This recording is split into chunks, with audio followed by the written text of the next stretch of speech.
अस्सलाम वालेकुम, क्या हाल है? ठीक ठाक हो? अभी ठीक ठाक इंशाल्लाह।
और बिस्मिल्लाह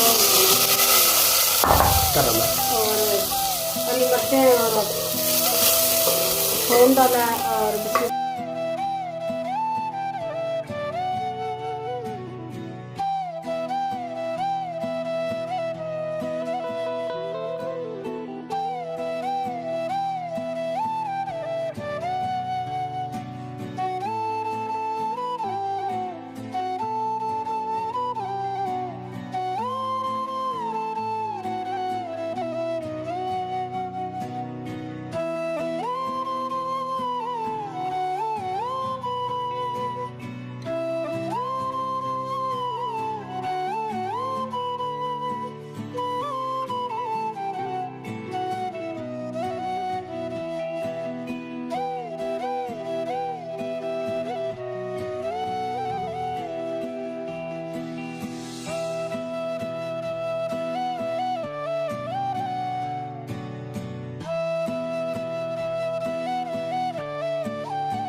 रोटी है और सालन है साथ में।